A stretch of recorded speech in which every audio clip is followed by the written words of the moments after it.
what is the impact of media driving awareness and changing brand strength, and what's the impact of brand strength driving overall business.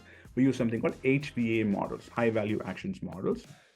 The idea here is that you find proxies for brand strength. We call it high value actions, right? So imagine you're working with a big brand like Vineet was talking about AB InBev, right? A huge brand, Budweiser and Modelo, well-known brands, and you want to understand. I put a lot of media in market, and it changes preference, and clearly it's going to change behavior over a period of time. How do I estimate that?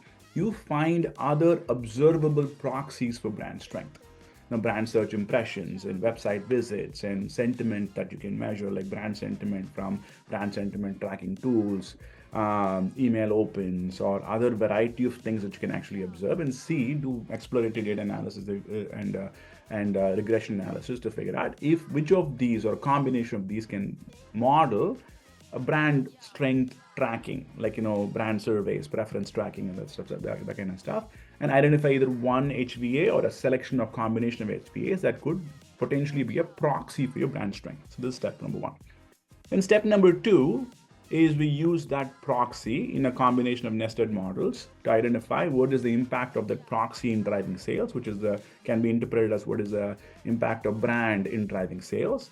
And then what is the impact of media in driving this HVA, which can be interpreted as what is the impact of media in driving brand strength, right? So now we nest these models together to understand longer term impact of media driving brand and brand driving sales, okay?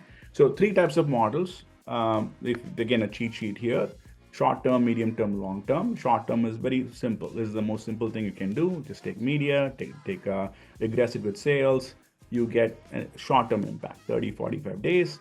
If you want longer term, like in a quarter, 2 quarters, use autoregressive variables. Even longer term, multiple quarters, use HVA modeling, okay? Again, a cheat sheet. There is actually, let me pause right there. There is actually another session on media mix modeling that Payman did.